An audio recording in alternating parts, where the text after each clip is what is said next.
Welcome to the Tarot Tapestry, a weaving of self-discovery, where three tarot mavens put their heads and hearts together to offer their wisdom and insights about the tarot.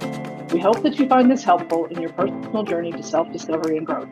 Join us as we explore ways to use tarot for self-reflection and self-correction. Together, we'll discover new ways to use tarot to weave threads of understanding into the tapestry of your life. Welcome, everybody, to another episode of Tarot Tapestry. Today, I am joined by my two lovely co-hosts, Linda and Angie. And in today's episode, we will be discussing the 8's and the 9's of the Minor Arcana of the tarot deck. And Linda or Angie, which of you will begin our discussion on the 8's? And I know we're supposed to start with the 8's because we're going in chronological order, but I'm just going to say right now that I am really identifying with the man in the 9 of Wands right now. Then let's go for it, Linda. Let's be dangerous. I mean, I'll go to the 8's. It's not a problem. I'm just saying how I feel today and how I felt for the last few days is this poor guy who's just leaning on his wand and looking a little tired with a bandage around his head like he's been beat up by life. Kind of how I feel. But I'll start with the 8 of Wands because I like the 8 of Wands. A lot of people feel, what's the word? Sometimes people feel attacked when they get this card, I think. It's interesting because of the 8 cards that we have in this session, the 4 8's and the 4 9's. It is the only card that does not have a person in it. It has no people. It's just the wands. And the wands are in the air. They're up in the air, like they've been thrown, or possibly the person, the querent or whoever, has thrown them. They are coming from the left, slanted down towards the right. And you can see in the background, there's a little hill or a small mountain, depending on how far away you are, with a building, a very indiscriminate looking building, and a river, and the sky is blue with no clouds, and the wands are just in the air, but they're all in the same direction, and they're all very focused, like they're all going to the same place. And I think that because of the way that card is, I think sometimes people think, oh, these things are being hurled at me, things are coming at me, problems or situations or whatever. But I like to think of it as really being focused. To me, it's a card of focusing your will, and the wands, of course, are corresponding to fire and energy. And as we've seen in some of the earlier cards, like the 5's, where everybody's got their, their sparring, and the wands are going in all different directions, and everything is, even the 7 of Wands, where, one wand is going one way and the other wands are kind of against it. This is where you've put everything in focus, and you're going in the right way, or a way. And so you've gotten everything directly in the right direction. So that's why I like this card. The other reason I like this card is because the wands are up in the air, and you can see a distance. So to me, it's sort of like focus on the big picture. This may not be the time to drill down into little minute details, but it's time to focus on the picture, maybe get a map of your, of your idea, whatever it is that you're working on, or whatever it is you're thinking about, to look at it from above, to think about an overview of it. And then you take those wands and you can focus in on the different areas that you need, or the different steps that you need to accomplish first, second, third, whatever. But that's what that card means to me, and I actually like this card. So there you go. I really like that interpretation of the 8 of Wands. I'm using the Gaian deck for this podcast, and in this deck, it's the 8 of Fire. She uses elements: fire, water, air, and earth, and it is meteors falling through an evening sky. It looks like the sun is just about all the way set. And it's a very beautiful thing, a really pretty card. And she talks about this being like ancient cultures saw these meteor showers and they either went, oh, that means something great's going to happen, or that means something not great's going to happen. And it's so in this, she's talking about using it as like pay attention, like you were saying, to the bigger picture. And when you notice inspiration, act on it when you notice it. So I really like that interpretation of this Yeah, particular and I card. think I think that that's really interesting because that's kind of it's very much a cultural thing. Whereas some cultures might look at a meteor shower or an eclipse or something like that as a portent of doom, and Mhm. other cultures might look at it as, oh, this is something really good's going to happen, and we should pay attention to the things that happen after this because it could be our our saving grace or whatever. And Mhm. it just depends on the kind of collective vision that a culture has, which is kind of cool.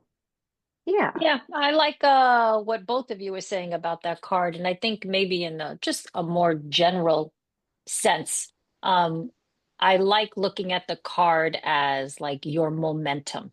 Like, how are you now taking this action towards the things that you want to accomplish? Because if you think about it, right, like eights are pretty close to the very end, right? The next card is the nine, which is generally the end of a cycle. And all of the things that you experienced or learned from the numbers prior to it, it's kind of like, not that it's coming full circle, but it kind of is coming full circle. And you have these learned experiences, you had these struggles, these conflicts, these challenges, you've had an opportunity to reflect and think about things. And now it's kind of like, okay, how can I take all of this that I've learned? And how can I start moving forward with something? How can I continue my momentum? Maybe I needed to stop, but now I'm ready to kind of keep moving forward to see what's going to happen, but maybe more so in a quicker way than just doing it really slowly. And that can be. Um, that can be a very good thing because sometimes taking very swift action is necessary because maybe you're a little nervous or you're a little scared, and sometimes just going for it is the best thing to do. And then, sometimes we have to be careful because if we take too quick of an action or movement without maybe having some prior planning, it could kind of like backfire. It can be too quick, like a fire that gets out of control can destroy things. So that's kind of how I feel. Yeah, I like the way you talked about how the eights are action and they're very self-directed. All of the eights are. And if you think about the eight of wands going into the nine of wands, you see those wands flying through the air. And then in the nine in the RWS, like Linda was saying, the guy is standing there leaning on his wand and he's been through it. He's a little beat up, a little bit worse for the wear, but he's standing there. And I like to think, when that is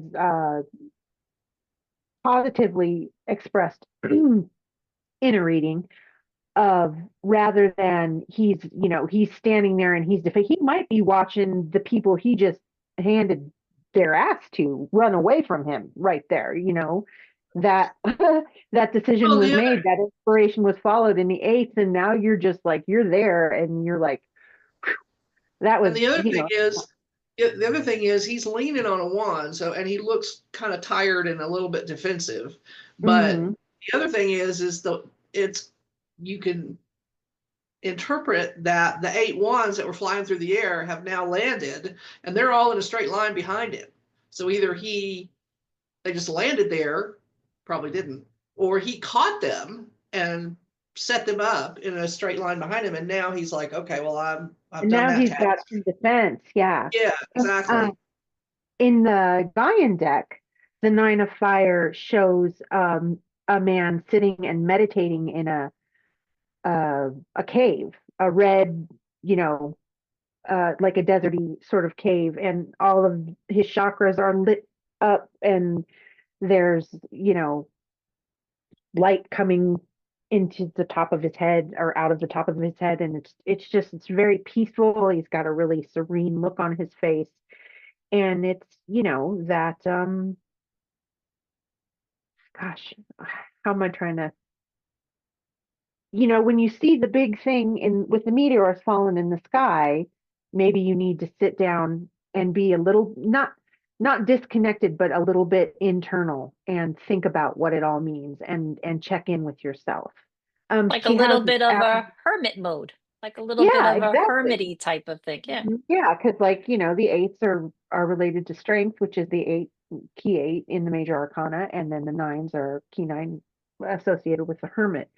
And Joanna Powell Colbert, who is the one who created the Gaian Tarot, has affirmations with each card. And the one for the Nine of Fire is I am a being of light and fire as well as flesh and bone. So it's about, Mm. kind of melding those two things and making them be friends. Which makes a lot of sense because it being the nine, you're coming to a completion of something and, taking that time to maybe do that last minute of a reflection, Mhm. on, okay, you know, I'm taking a minute here. I want to know like what what do I need to do moving forward so I can just like close it out. Sometimes before you have this completion, so when you get to the tens, it's more about a completion of something. You want to just make those last minute decisions about, making sure you're going to stay on a certain path, Mhm. before you kind of like jump into it. Absolutely.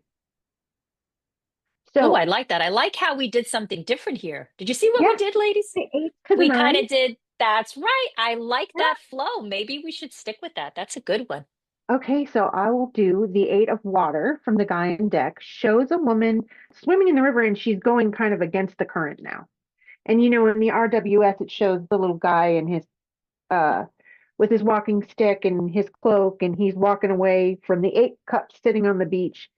And that card has basically always said to me, okay, I put a lot of time, effort, and energy into whatever I was working on here, but it's just not doing it for me anymore. So even though it's going to be more difficult to go off in this new direction on my own, that's what I'm doing. And in the Gaian deck, it shows, like I said, a woman swimming um, against against the current in a river. But she's focused. She's super focused ahead of her. You can tell in her face, that she knows where she's going. And the affirmation that goes with this card is I embrace my own true path, which I think is a really great way of saying this is a self-directed thing. And yeah, I worked hard to get where I was, but that's not gonna do it for me anymore.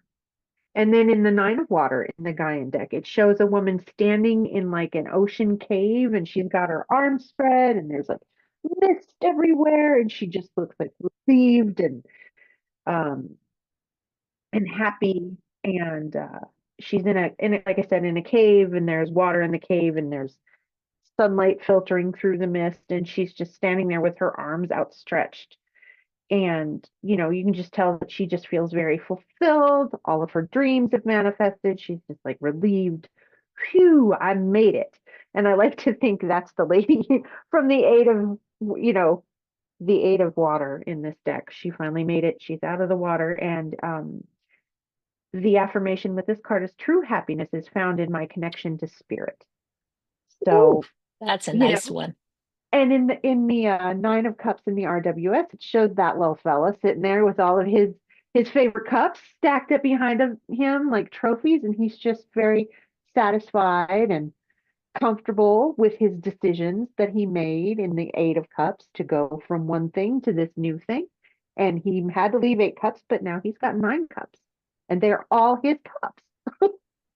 Yeah, So, I like that very much. You made me think about like I love the eights. The eights in my birth card um is the number eight. It's the strength card. And then you have all of the minor cards that go along with that.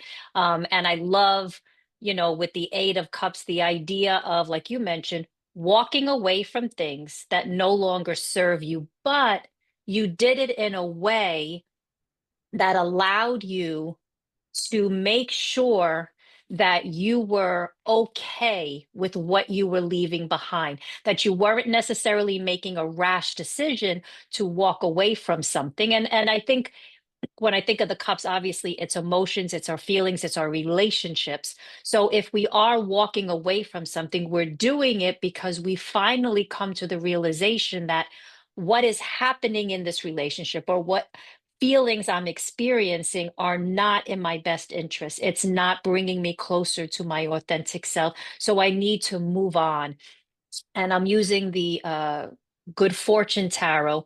And in this deck, it's the same thing. His back is towards the 8 cups that are lined up, but it made me think of your ducks in a row. And I think you mentioned that once too in some episode or conversation that we had. And I love it. It's like your emotions are like the ducks in a row. You have everything and you're okay with it. You're comfortable with this idea of moving on.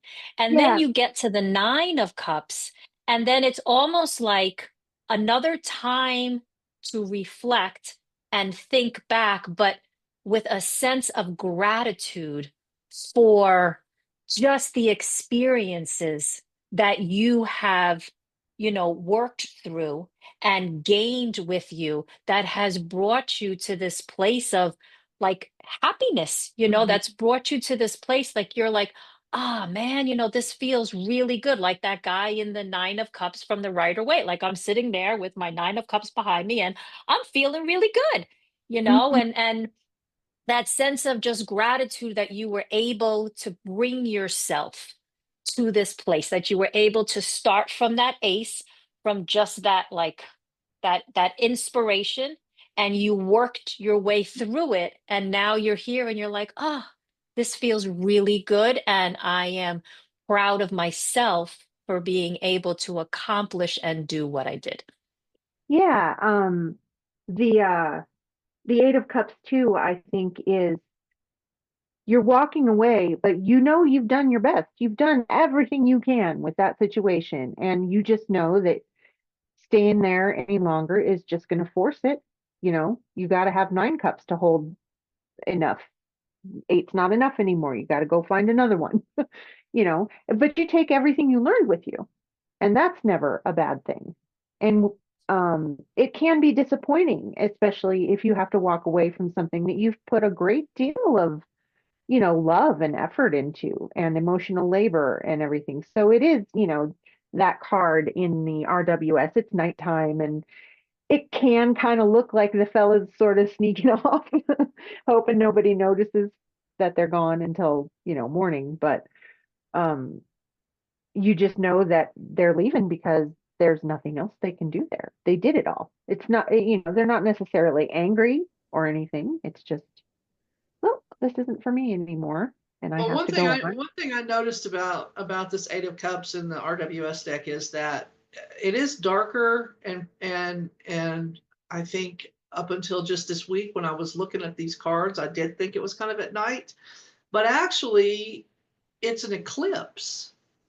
The moon is moving across the sun, so it's probably not at night. But Mm-hmm. if you've ever been in an eclipse, that I've never been in an absolute complete solar eclipse, but I've been in a couple that were pretty close. And it really does get quite dark Mm-hmm. suddenly and cold. And the That's birds stop talking. Yes, it's really eerie. Mm-hmm. And so I feel like in this 8 of Cups in general, that there's an element of kind of mystery and almost mysticism of maybe it's when you pick the right time to leave something, whether it's a job or a relationship or just a situation that like you said, you either put as much into it as you can put into it. It doesn't necessarily mean there's a lot of drama Yeah. or angst about it, but it's one of those things where you have an internal decision that just sometimes it comes out of nowhere. It's like I'm done I'm with done. this. Yeah. And you're okay with that. It's no, like I said, it's not a Yeah. big dramatic thing. It's just like, oh, now I understand I'm complete here and I need to move on.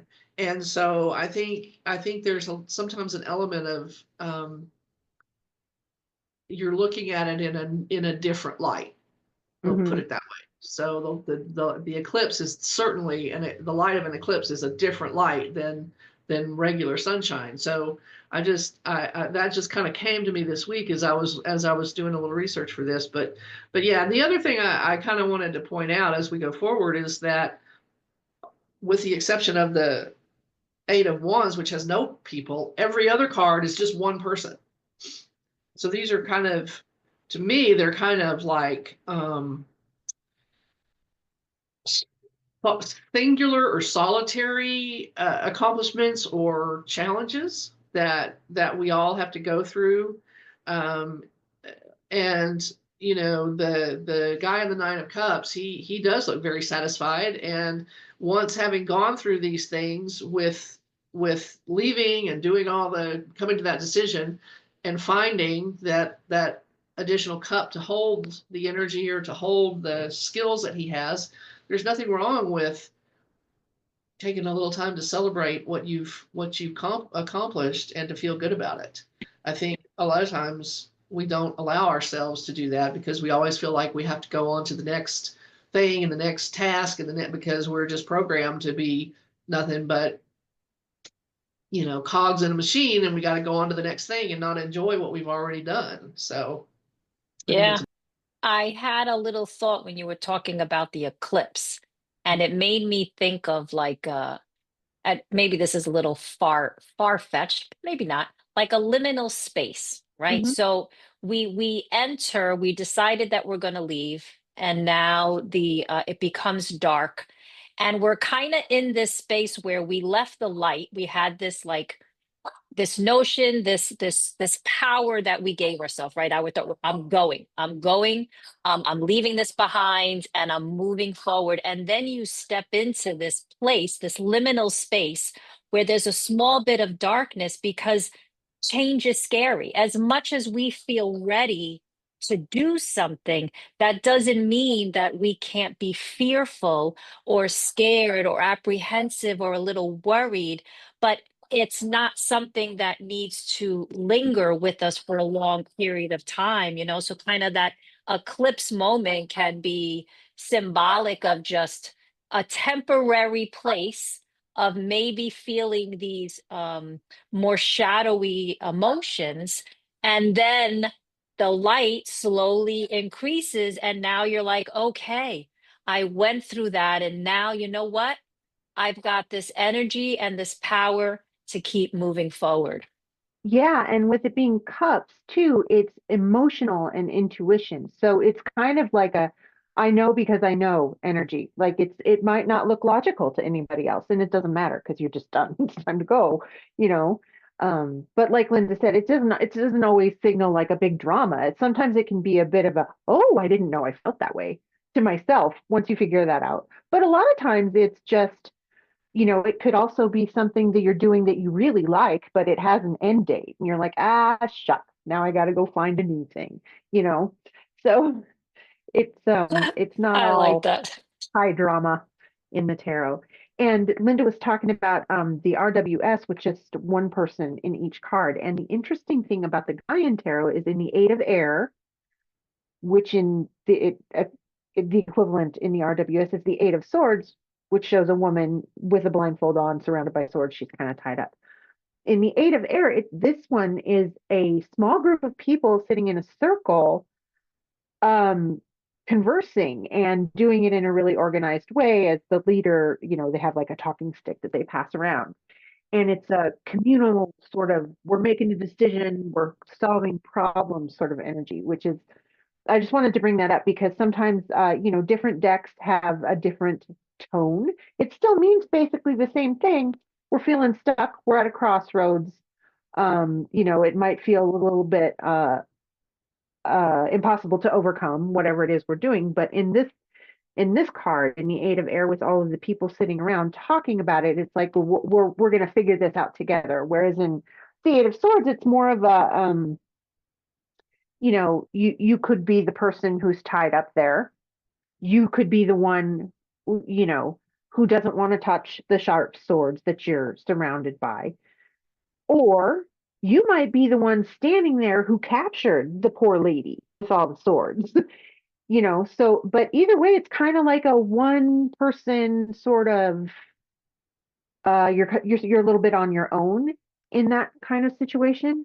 And with this one, I like this interpretation a little bit more in the Gaian tarot. It's not quite as dire, I guess.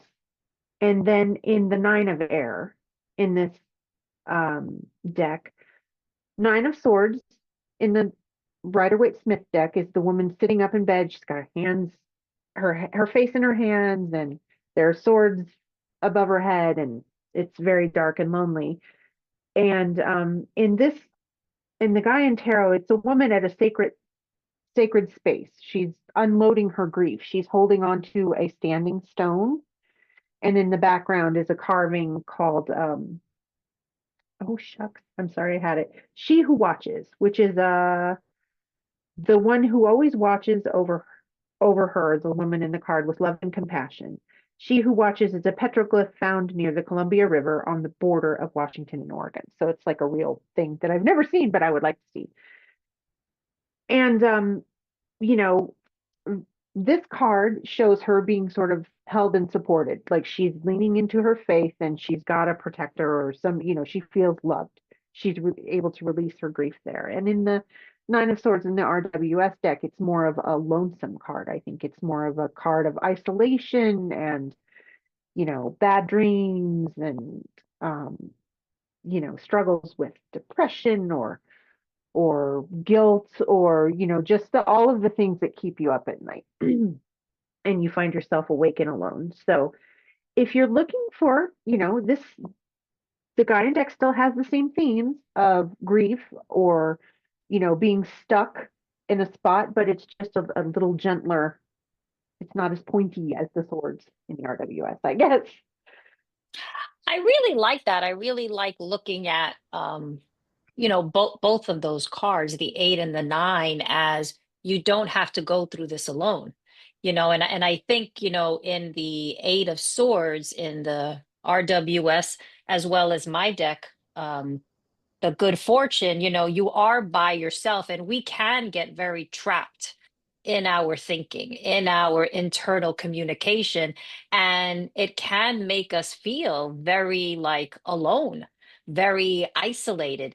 And in some respect, we kind of put ourselves in that situation, which I feel in this card the woman did. Like, we tend to do that to ourselves without necessarily the intention of doing it, but we can put ourselves into this feeling of being trapped, of isolated. I can't do anything. There are limits to what I can do. When in reality, we have the power to undo all of that. We have the power to take that cloth covering our eyes so that we can really see the truth of what's going on, untie ourselves so that we can take that movement and we can move forward, and then those swords, like, knock them out of the way. They're dug into the ground, just grab it, pull it out and go. And then know that I don't have to do this alone, right? I can do this with other people. I can have support to help me do all of this. And then in the deck with the 9 of Swords, it's the same thing. It's a person lying on a bed, covering their eyes with the swords behind them, and it's maybe that's like a continuation of isolated in the 8, and I didn't get any support. I didn't reach out to anybody.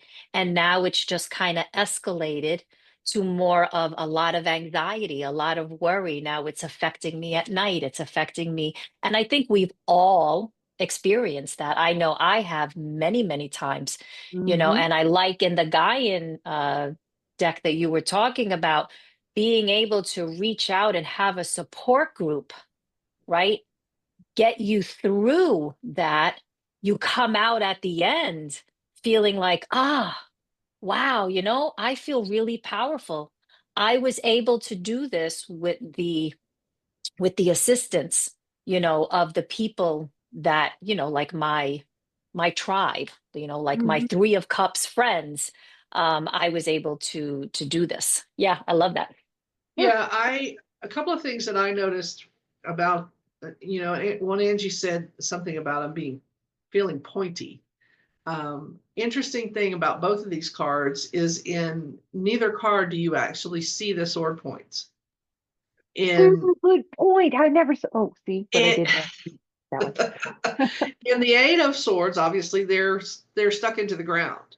So the points have been basically neutralized. They're stuck into the ground as like a fence. And the other interesting thing about that is they're not completely surrounding her.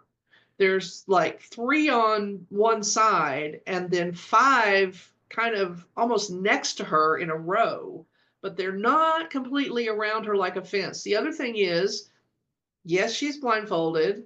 Yes, she is tied up around her arms, but basically her legs are free. She is not bound to not be able to move at all. She's standing up. She could walk away carefully. She could possibly lean down and push the blindfold off on one of the sword handles because the handle is not going to hurt her. It's the hilt. It's not designed to be sharp. And then in the nine of swords, the other interesting thing is the swords are behind. They're all going in the same direction. You cannot see the points. To me, it's almost like they're pointing, quote unquote, off stage. So they're pointing somewhere else. And one of the other things in my reading is that this card sometimes indicates worry or concern about something happening to someone else, Yeah. not you. You're worried about someone you love or someone you care about. And that is a hard feeling because when someone you care about is going through something tough, there's not a lot you can do to fix it. You can be supportive, as you were saying, you can be part of that support group, but unless it's some kind of maybe a financial situation that you can help with that way. But there's a lot of situations people get in that you can't do anything other than just be there if they need to talk or unload. So those are just some interesting observations because, and it got me when Angie said these are very pointy cards, and I'm like, but are they? Because Right. Yeah. you don't see the points. The points are not visible.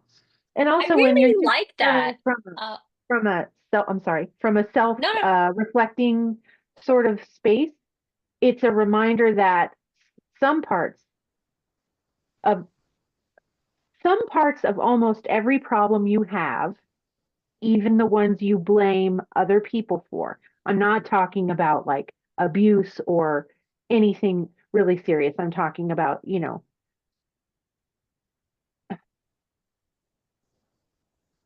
we all have things we have to do all the time, every day.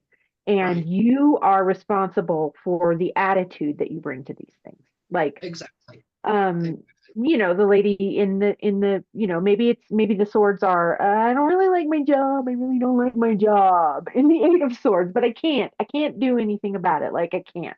But maybe you could like look for other jobs or, start thinking, or you could maybe find ways to trick your brain into thinking this job is better than it is until you can find something better, which, Right. I used to do all the time as a medical transcriptionist. I used to gamify my job. I would like have a little pile of crystals, and every time I finished a report, I could move one crystal from one side of my desk to the other side. And it was, it's ridiculous and it doesn't mean anything, but it made my brain go, ooh, shiny, big, ooh, I get a reward if I do more of this job that I Well, don't and the like. other But thing is that if you're talking about a job, every job has grunt work. Every job has things that you just, you don't like about it or you'd rather not have it. But every job has those things.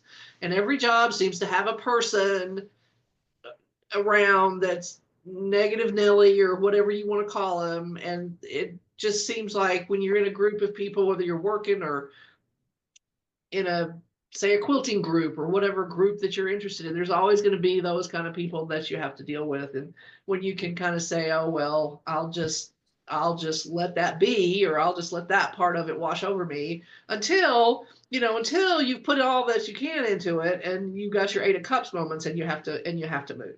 You have to Right, leave. exactly. Go ahead.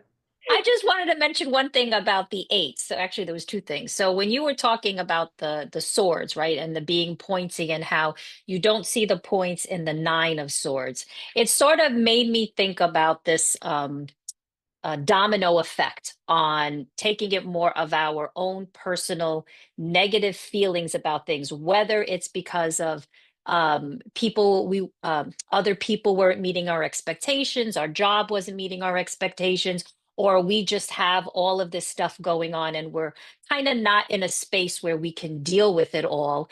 And so it's almost as if you take those 8 of Swords that are in the ground and you go to the 9 of Swords and they're behind you. And it made me think of the 10 of Swords, where those swords are dug into your back. You've been like stabbed. And it made me think of a progression of going from the 8 to the 9 to the 10, where your internal dialogue, your communication, your nervousness, it's at times we do it to ourselves. So we're almost like taking those swords and stabbing ourselves in the back. And then we get to the 10, and now we've fallen over thinking that, everything is doomed. And we'll talk about the 10s in another time, but you think that you're doomed and you're really not, because that's another opportunity for you to start taking them out. It's one extreme, right, of how we can allow all of this to linger and the effects, the negative effects of that. But then you take the other part of it, where you are literally, like you were talking, Angie, how you can take like one thing and work on that, right? So one thing, I hate my job, I can just like maybe start looking for stuff, right? So to me, visually, that could be like, okay, so I have this sword in front of me, or the 9, the sword stuck in my or behind me. I can take that sword and I can throw it away.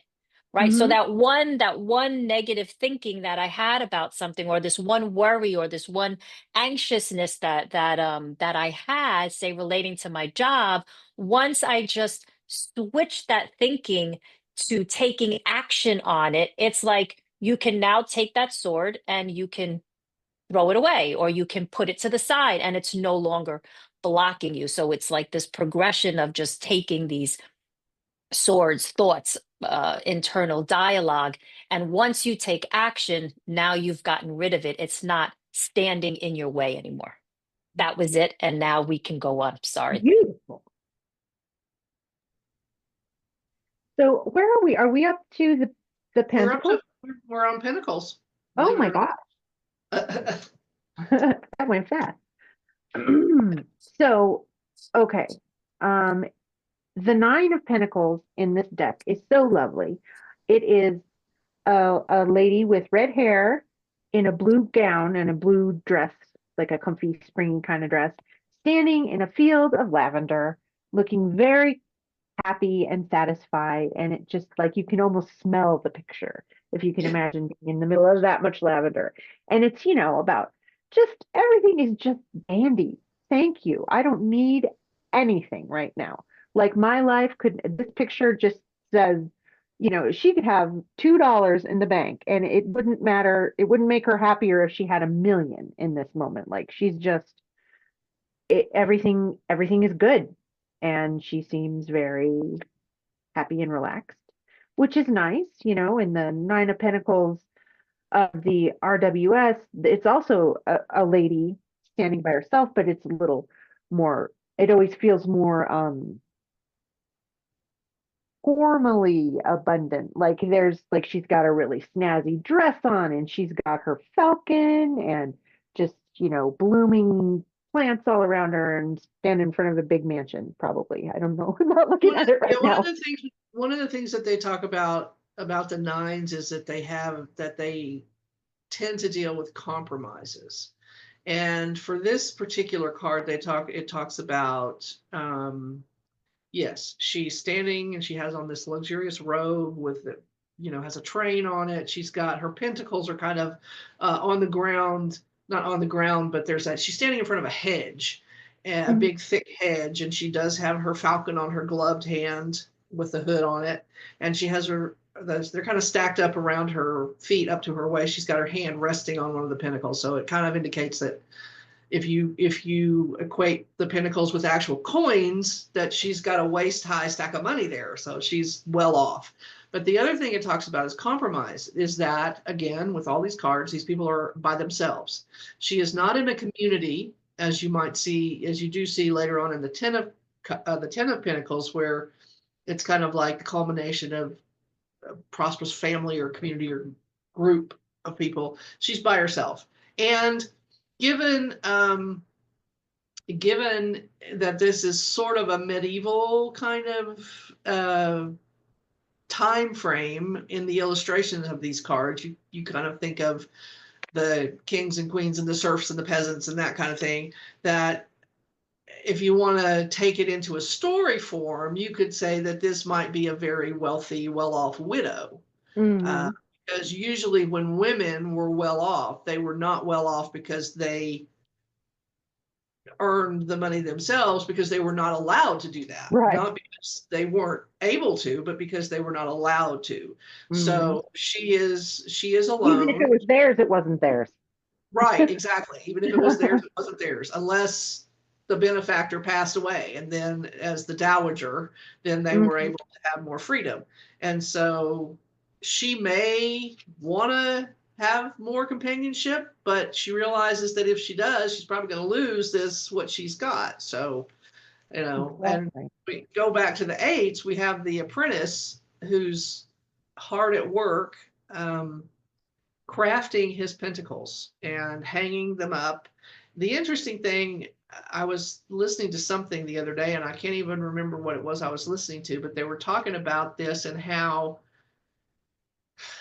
it looks like, and it illustrates the idea of perfecting your craft, where you make something until you've got it right or got it the way that you want it.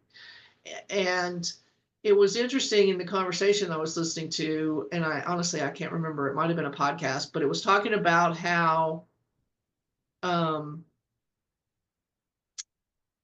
of there's no such thing as bad art. Like you craft these things, and when you first start something, you're not as dexterous about it, or you're not as your eye doesn't see it the same way when you're first starting out as it does after you've done it for a couple of years or whatever. And you look at your early work, but it's still art. It's a growth, it's a development. And so, you put your kids' artwork up on the refrigerator when they're in kindergarten. Is it great art? No, it's not great art, but yes, it is great art, because it's a kindergartner making art, and it's wonderful. And if that same kid decides that they want to continue to do art, whether to study it or just because they like it, that's a great thing. It's like we don't pursue these things because we like them enough. We would think, oh, we have to monetize everything. Oh, you make quilts, you should sell them for a business. It's like, nobody's going to pay what it costs to have a quilt made. Trust me, every quilt that I make is hundreds of dollars more than anyone would pay for it to get what it's worth out of it. And I end up giving in order for it to be profitable, but I give up most for you. I'm happy with that, because every one that I make, I learn something. I learn something different about a technique, about a pattern, about a color combination, whatever it is. I learn something, and every one of them I'm proud of, and every one of them I love. And so I think that's something in this particular card that we don't think about a lot. We think, oh, we're just gonna hone our craft. We're gonna be masters of this craft. We're gonna get paid a lot. We're gonna earn money. Yeah. Maybe we're gonna end up at this lady, rich and whatever. But I don't think that it necessarily. So. As a knitter, I can relate. Like, people are like, oh, make me a pair of socks. I'm like, buy me a skein of yarn and give me $25 an hour to knit your socks. Exactly. And suddenly they don't want socks handmade anymore, because that would be like $300. Just like, well, I go to Walmart and get your socks for $5. I'm like, There you go. There's That's what I do for my everyday socks. yeah. I just realized that I completely skipped past the Eight of Earth. In the Guide Tarot, it is a father and his daughter, and he's teaching her how to play the drums. And they're, looking at one another, making eye contact. And it's the same thing, the apprenticeship and practice makes perfect. And she does this picture does such a beautiful job of showing the human connection between these two, the father and the daughter. And he's passing on skills so that she can, be a good drummer. And the Because same she thing with, likes it. and she Because likes she it. likes And it. She's yeah, not going to be yeah. on, Jimmy Kimmel in his band. She just likes She's not going to playing the retire drums. dad with the Yeah, drum, but it's still a worthwhile, endeavor because it's enriching her life. And, exactly. and then you see the lady in the nine of earth in this, and you can just sort of picture that's that little girl. She grew up, maybe she had a pretty simple life or not, super fancy, but she felt loved and she felt supported in her creative pursuits and felt safe enough to do it. And now she's just like, she's got this whole field of lavender Right. to Right. stand in. Yeah. Which is a beautiful field to stand in. I wish I had It that is. in my backyard. We have a Fields of lavender lavender. farm just up the road here. And sometimes if the wind's right, we can smell it. Oh, Really? that's Yeah, beautiful. Oh, that's it is amazing. lovely. It is Yeah. absolutely Yeah. lovely.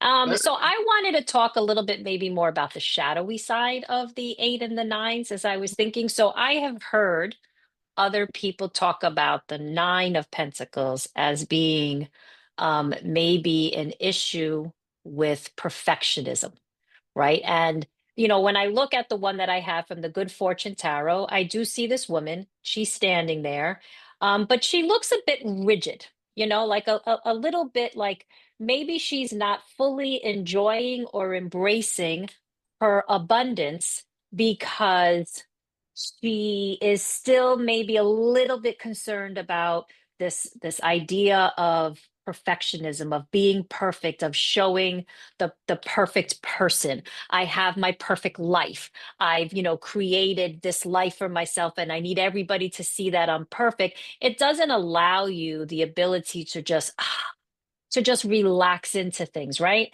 And then with the 8, um, coming before it, it's kind of like you can get very caught up in your mastery of something by thinking that everything has to be perfect. And what I love when you were saying, Linda, is when you think about kindergarteners drawing, they the majority of them, because there are ones who will erase everything, will cross stuff out if it's not perfect, but the majority of them, it's like, I just want to create, I just want to make, and I'm okay with everything, I'm just happy with what I've done. And it's like very freeing to be able to do something like that. So like in the 8 of Pentacles, if you are refining your skill, right, you can maybe just put too much into everything needs to be perfect. I can't sell it. I can't do this. I can't make money off of it. I can't do anything because it's not perfect. It needs to be perfect. And you spend all of this energy and all of your internal resources, right, going through this perfection. And then now you've created, say, this business, or you've now created this abundance for yourself, Now you're and now trapped. you're sitting there. Yeah, and are you really enjoying everything? I don't Hmm. think so. Hmm. I'm not 100% sure that if you're enjoying everything, because you still need to keep up that persona of everything is perfect. well, Hmm. Because once you I can do. tell you that in every quilt that I have ever made, there is there are multiple mistakes. Sometimes I've used a particular pattern that has I want to say it has an L shape of Mhm. blocks, and so you can turn it various ways. And in every quilt of that pattern I've ever made, I have ended up with one block turned the wrong way. Do you think the people that received those quilts ever paid attention to that? Did they Nope. ever notice it? Did they ever point it out? No, they did not. They were That's the so same happy thing. to have something that was, Hmm. made for them or made with material that they got a lot out of, or whatever the reason was, just because I made it. They were thrilled. It was perfect. I love it. Yeah, I No, couldn't make a living as a knitter unless I charge thousands and thousands of dollars per piece, honestly, because sometimes I'll go like 3 months and I'll knit like 10 things and woo, I have new socks and a hat and a scarf and a sweater and all that stuff. But if I had to do that at a pace to make money at it, yeah, I would hate knitting. I would no. hate it. I mean, we would be in a sweatshop in Indonesia making clothes for Walmart. That's what Exactly. we'd be doing. Hmm. And there's the thing, like there's a little quote, a little saying, it's perfectly imperfect. Hmm. Yeah. So there's that the idea of embracing the imperfection is beautiful, because there's no such thing as perfect. There just isn't. Yeah. There really isn't. There's flaws in everything, and nature is a perfect example of that. Go ahead, Angie. I know you're I was dying to going say to say, something I there. have a funny story about embracing your own imperfection. When my oldest son was about 16 or 17, I was kind of just learning how to knit, and I was making these hats out of and they were really cool patterned hats, and they had like alpacas around the outside of them. I knit him a hat, and like he was wearing it a few days later, and I looked, and one of the alpacas had 5 legs. Oh my goodness, I love it. And he was like, "Oh no, give that back! I'm so embarrassed." And he was like, "Never. This is my favorite hat now." Aw. Was Like, it actually a I leg? know. Well, he was a teenage boy, so probably not. But it was just a place where I could see, oh God, I made a mistake on this row, and then I just kept making it until I was done with the hat. And yeah, so that's I why love that. that's fun. It's fun. It's fun to me. It's relaxing No such sometimes. thing as mistakes, just happy accidents. And I know that there are very Oh, that successful was our people. favorite painter, right? Didn't Bob Ross used to say that? Yes, happy little accident. Happy Yeah, Happy little little I accident. tree. We'll just I make it love into a that. little tree right over here. Yeah. Exactly. See, you So can take every little yeah. tiny possible mistake and you can change it, and you can make it into something beautiful, even though it has little tiny mistakes in it. I love that. I love So that hat story. That was really good. yeah, the another, like you were talking about the nines, is when that's in the shadowy, in a more shadowy representation in a reading, it can be like, maybe someone looks very, rich or abundant, but it's like a costume. It's like you were saying, it's a part I play, and if I move too quick, you're going to see behind the mask, and then the illusion just goes away. So, you know, And it's and very hard then to keep up that persona. It's very, very hard It is. to I mean, keep. because it's like a physical lie. And when you lie about things, unless you're a psychopath and you don't care, but it makes you have to keep up with your lies. If you tell the truth, if you present who you are, you just have to be that. You don't have Mhm. to you don't have to constantly try to remember what you said to who to make sure your stories are straight, because you're not telling stories. You're just telling the truth. You're just being And who you are, yeah. yeah, and somebody says, "Well, you said so and so about," I'm like, "Yeah, I did." And Yeah. you It can't it you kind can't of be makes me think of blackmailed. yeah, it kind of makes me think of like social media personalities who which is such, I mean, that is such a hard thing to do successfully. Yes. Good for you if that is a thing for you and you're good at it. Like you go you. But I've seen people even like who were doing really well, and then people I follow on YouTube, and they'll come back and they'll be like, "Sorry, he's gone for 3 months.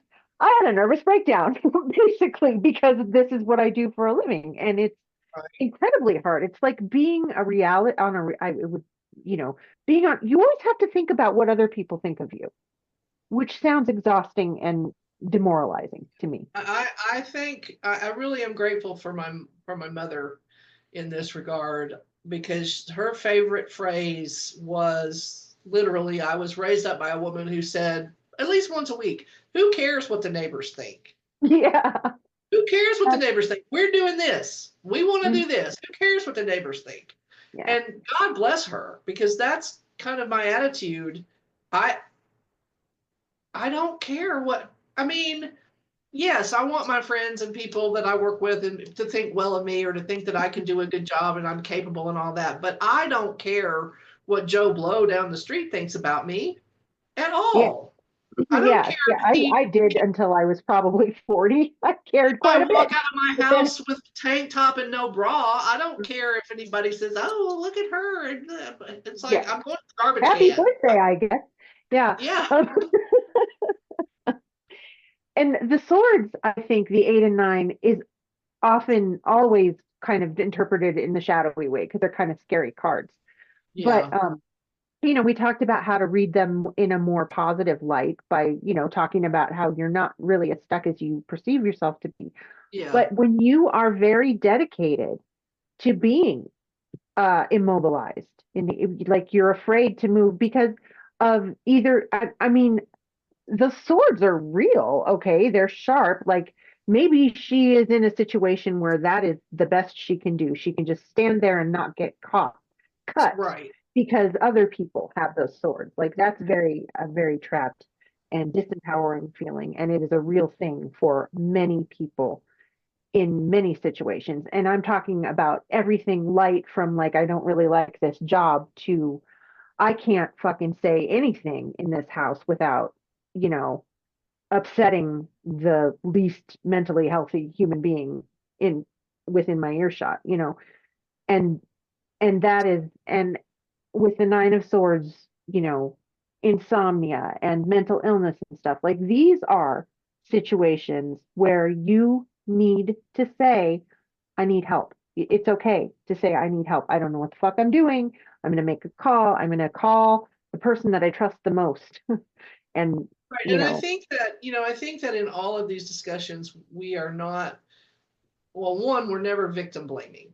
no, Never victim blaming. never The ever. other thing is we're not generally talking about seriously dangerous kind of situations where you're talking about abuse or mental illness that has escalated or whatever the situation is. But these are just situations that everyday people run into in their daily lives, and some people tend to be, as my mother would say, she enjoys poor health. Mm, yeah. She Hmm. enjoys, she likes the example, oh, my aches and pains and this and that. Not that she has cancer that's going metastasize or that she has a degenerative disease but it's just like she's always talking about the aches and pains and um that kind of thing. So enjoying poor health because it makes her the center of attention in a conversation, maybe because that's the subject that she's comfortable talking about, what it's maybe because it's just a habit, Yeah. as because we all, as younger people, we noticed that people who were older tended to talk about how they didn't feel good, and now that we're the older people, we catch ourselves doing the same thing. Yeah. So I just wanted to make clear that we are not making light of people who Never suffer from ever. physical ailments or situations that could escalate into danger. We never want to victim blame, and we never want to No. feel anyone to feel that from our conversations. So just Yeah. giving that disclaimer for a minute. 100%. Yeah. Absolutely. Sometimes there are some things that a tarot reading is not appropriate for. And That's right. Exactly. those are those things. Like you don't need a tarot reading professional assistance. Professional help. Exactly. Yeah, and there's nothing wrong with that. No. The shadowy sides in the cups, the 8 and the 9s, like we're talking about the 8s being, it's already kind of probably a little bit, it could be a little emotionally draining or whatever, but it might be, to me, reading that in shadow is, so you've got all these 8 cups, and then you've got this one guy over in the corner who just stands there and bitches at everybody and tells everybody else they're doing it wrong, but they won't go away, you know, and they're, that's their thing. I think that's the way I've seen that card represented the most in like a reversed position. And then with the 9 of Cups, it's sort of the same thing, but it's rather than bitching, they're just like, haha, look at me. I've got all these cups. These are my Well, cups. it's that. You don't have It's as many the cups as I have. it's that, and it's also the he's a little happy. I wouldn't call him I wouldn't call him a hoarder because he's a little happy. He's a Um, bit smart. He could be a and little hoarders to smug. me kind of feel like they're very anxious. Hoarder to me Mhm. feel like very anxious people. I don't, but I do feel like there's a tendency to not share. And they talk about how this could be someone who's not necessarily lording it over because they're isolated. There's nobody else in the picture. But again, they're in their room with their stuff and they're happy about that. And they don't seem to be inclined to uh, share any of that, which sharing is not mandatory. You don't have to do it. But sometimes sharing can be it can be very freeing and it They can bring you a lot multiply of when joy. they're shared, Yeah. like joy and happiness and Mhm. satisfaction and And it can bring you comfort. more things than you realize when you share whatever it is. You can share money, you can share time and effort and energy, and it can bring you a lot when you do that. So rather than Yeah, just, and another like shadowy side to the eights going into the nines is, we talked about the more positive thing of being ready to move on from something, right? But maybe you moved on a little too quickly and you really weren't ready. And now you get to the nines and you're like, maybe I don't want to share with other people. Maybe I, don't want to get too close to Now I'm somebody. really Maybe. afraid of losing something. Yeah, right, right. So I'm right. going to protect myself because when you see him with his arms in front of you from body language purposes, that's kind of like, don't come near me. So, Like I yeah, am here. Do not touch yeah. anything that's behind me. That's with my So it stuff. could be stay back. Like I don't want to get too close to somebody because maybe I really didn't process what all of those cups that I was walking away from. Maybe there wasn't enough processing going on. And now I still feel like I need to protect myself, which is okay because the nines is still a time where you can kind of reflect back and say, okay, do I need to make any adjustments, Right. before I complete this, before I can say, okay, you know what, I feel really good right now. I can put this behind me and I can move on to something else. Yeah. So Yeah. this was great. This This was was awesome. Have we I talked loved about it. we talked about the pentacles, the cups. What we're missing, we didn't talk about the shadowier side of the wands yet. The fire ones, which the 8 and the 9 of wands. well, The a 8 is little kind bit of like, because I was talking about how people do kind of feel like yeah. being attacked, Hmm. there's all this stuff coming at them, That's but I true. think you can turn that around and say, well, what are you throwing back? Or what are you going to do about it? Like you can see it coming. It's Yeah. it's going to be here like in a second, but Boom. it's not here yet. So you have a couple of Yeah. seconds to make a decision.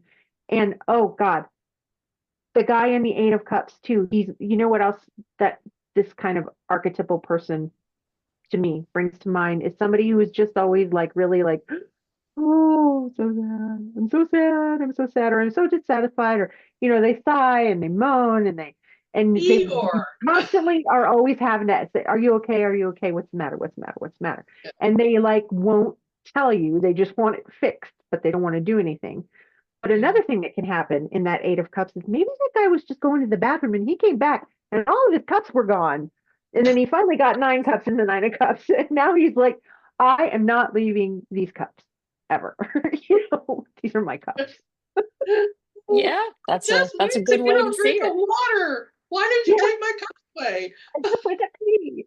But I did like that reference you made, Linda, to Eeyore. I happen to love Eeyore. From Mhm. I happen to love him and I swear I can relate to him or from my past really relate to him. And it's so funny because I have a brother and we're born in the same month, but he's an Aries and I'm a Pisces. Okay. And he reminds me of Tigger and I am Eeyore. And it's just so like funny that we can be born, in so close to each other, but in two different signs, and how we both really embrace the characteristics of the signs that we were born into. So It's I funny. kind of have a story. I have my youngest brother is a Libra, and we've always gotten along. We kind of had the same, even though he may be politically different from me. We don't talk about it. I don't know. And anyway, but we've always gotten along, and we're 8 years apart. And even when we were younger, when we were kids, we got along. And when I was in college and he was playing Dungeons and Dragons with his high school friends, he would want me to play with them when I came home from college. And I took him to some of my science fiction conventions and things like that. We always had this kind of banter back and forth. So when I first started working for the HMO, there was a young guy in member services, and he was very smart, hadn't gone to college. He got married young, and then I found out he was a Jehovah's Witness, and he was really into the Jehovah's Witness, but not in a, I mean, that was his faith, that was his thing. But and I said, well, do you go knock on doors? He goes, yeah, I knock on doors, but I don't try to talk anybody into anything. If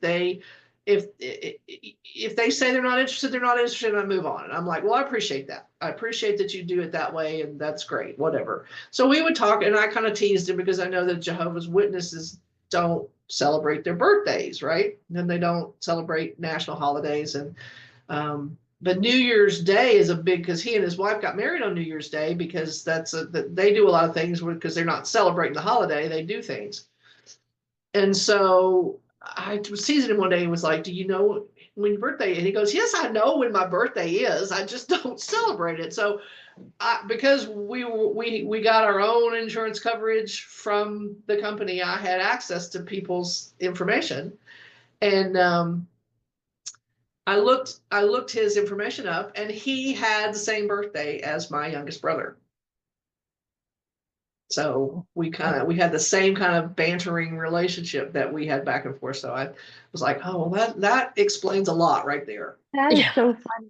Okay, so this was a really fun conversation about the 8s and the 9s, and I really enjoyed talking about how one leads to the other, and the different ways that they can be interpreted, right? And in different situations, I think. And we kind of touched upon how different decks can give a different spin to the readings you do, depending on what the deck creator intended.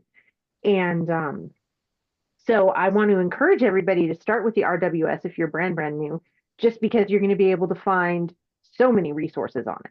And then to branch out maybe into, like, I got the Gaian Tarot because it has a lot of things that have to do with yoga in it. Some of the people in the cards are doing yoga things. So this was my first deck that I got that wasn't just straight RWS. So it is a really interesting way to branch out and to get to know the themes in the cards a little bit better from a different perspective. And it can also help you build confidence because you can see the samenesses and the differences between the decks, and you start to put them together in your head, and you can see how it's just a different often it's just a different way of saying the same thing. So it's sort of up to you how you want your messages delivered. It's like a thesaurus. Like you can find different ways to say, a certain word. Definitely. That's a great analogy. I love that. And also the idea of not falling into, with the 8 and the 9s, this idea of, oh my God, I have to be perfect. I have to know, what every single meaning for every single card is. And I'm going to work really, really hard to make sure that I memorize everything, which is the 8, right? And then, when I get to the 9, I might be like, oh my God, everybody has to know, almost like that imposter syndrome, right? Oh my God, everybody needs to know and think that. And I only say that because that's how I felt when I first started, doing the tarot, was this idea that I had to know everything. And if I didn't know everything and I spoke to other people or I pulled some cards, oh my God, they were going to know. They're going to think I'm so dumb. Yeah. Yes. And it's not true. Oh, and I it's have a not friend true at all. who is going through some training right now she's changing careers, and talking about her, tendency towards perfectionism. I'm the same way every time I take a class. I want to get A's, I want to be the best. But our thing is C's get degrees, You don't have to worry about being perfect, and you can give a really great tarot reading just by having a few little nuggets of wisdom about the cards, like a really basic understanding, or just by giving a reading by looking at what's happening in the cards as you pull them. Right. Don't get caught up in Absolutely. it. And Because a lot of times in a reading, when you look at the cards, I've noticed that a lot of it is about how the cards are relating to each other in that reading, Absolutely. which is unique to every reading. Mhm. It's not, yes, they And have as you trust meanings, yourself to right? give the creative off the cuff readings a little bit more, you will be really surprised to find, I think, a lot of the things that you come up with without, obsessively studying, it's going to be very similar to what the correct, in quotes, meaning is of the card. Yes, yes, Mhm. absolutely. And I think too, like, part of your reading the cards, and we talk about this, is including the ideas and the interpretations of the person the querent, right? The person that you're reading for, because you're not just going to sit there and do all of the talking, right? Mhm. You're going to ask questions from the querent. And as they start to talk, you would be surprised at how all of this other information comes to the surface because you're like, oh, yeah. Like they're saying this, and this reminds me of something that I read about this card, and it really pertains to this situation. So it's like this podcast, we feed off of each other, and we're always like getting these ideas. And it's not just things that we just randomly think of, but it's things of knowledge, prior knowledge that we have, and our own thoughts, and we kind of bring it together and we share that with everybody. So, just like we do here, thinking about that when you're doing a reading for somebody else can be very helpful. They should be a participant because this is about them. You're not a fortune teller. There are Mm. some fortune tellers out there, right? I don't say that they're not, but we're not fortune tellers. Most tarot readers are not fortune tellers, right? They are just people who have a very deep intuition, and they can use that intuition to help guide their querents. But having the help of the querents is very important because the changes that a querent is going to make or the information that they're going to gain, they need to be able to internalize that in order for themselves to take action. And talking about it and getting it out on the table is very beneficial, almost like Yeah. therapy in a sense. I mean, I obviously you don't want to usually share. start off by saying that they don't have to really go into great detail about why they're Mhm. there. I kind of say what brings you in, that kind of thing. But once I get a couple of cards on the table, then they're like, oh, okay. And then we kind of go off onto what the subject really is. And it really kind of helps bring them out of the shell too, especially if they haven't had a reading before or it's been a long time or they don't know a whole lot about the cards for whatever reason. It kind of breaks the ice and gets them talking, which is really nice. Talk therapy. That's how I Mhm. like talk therapy. There you Talk go. therapy, yeah, and it's a really great addition to that, or any kind of self-improvement or journaling or self-discovery that you're trying to do. It's another way of looking at things. It just is a different lens Yep, that can Yeah. give you just a little step back of separation, because it's kind of hard to see um, the truth of a situation if you're very embroiled in it. You can't see how big it is sometimes. right. And sometimes Right. it is really big, but sometimes you're just making it big in your head. And this is a good way to have you take a minute and sit down and just kind of talk to yourself about it. Mhm. Absolutely. What an awesome, awesome episode. And thank you, ladies, for your wisdom and knowledge to create this episode. Anyway, all right, guys. Well, thank you, listeners, for joining us today. And we'll see each other when